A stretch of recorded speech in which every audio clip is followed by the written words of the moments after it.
Les orties, Yann Marguet.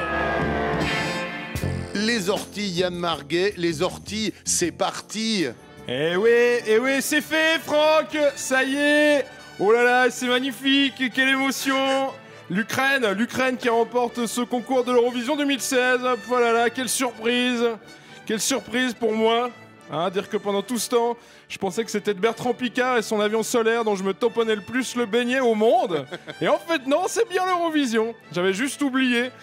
Et pour ne pas oublier à nouveau, ce sera le thème des orties aujourd'hui. Envoie la définition, mon cul.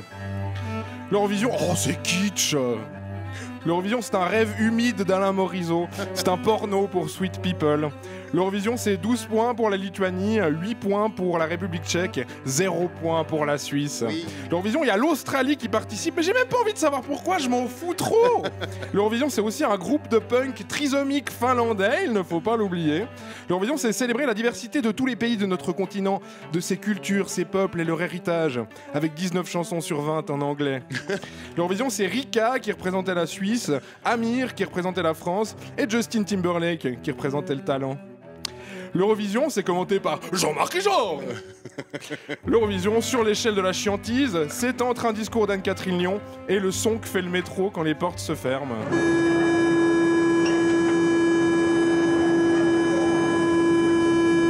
Et oui, 6 secondes pour cette merde, quand même. Bon, alors, la personne, cette année, qui est donc assurée de ne jamais faire carrière dans la musique, s'appelle Jamala. Elle est ukrainienne, et retenez bien son nom, puisqu'on n'en reparlera jamais.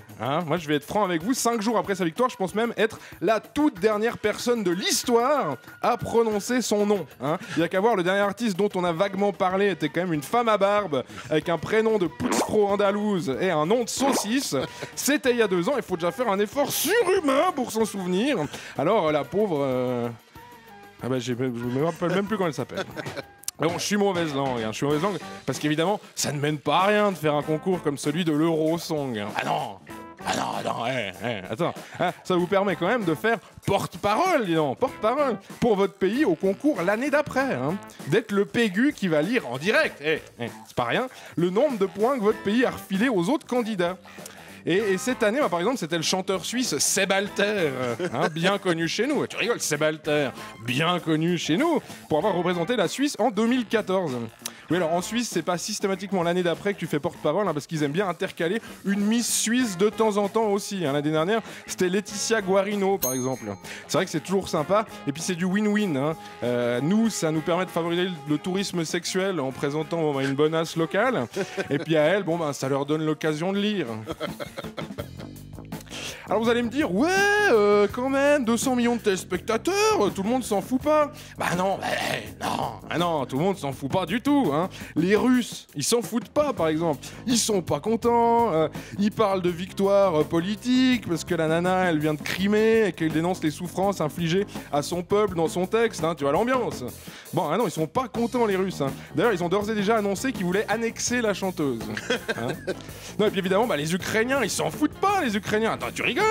Écoutons par exemple ce témoignage d'un habitant de la région du Donbass dans l'est du pays.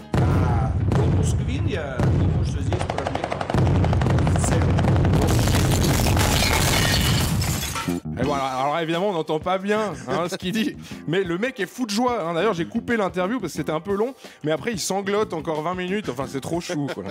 Bon, alors évidemment les orties sur l'Eurovision ne seraient pas complètes sans évoquer un dernier point central du concours, les commentaires.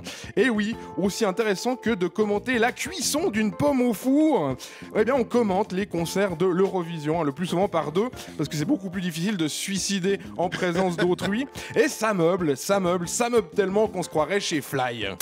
Très belle chanson, une bien belle guitare, très belle chanson, tous 3 trisomiques, ouvrir les veines, et 10 autres points pour la Belgique. Bon finalement, je m'en tape pas tant que ça à voir de l'Eurovision, faut vraiment que je mette un rappel au mois de mai prochain pour me souvenir de m'en foutre. Et je vous engage à en faire de même. Et à la semaine prochaine, les amis.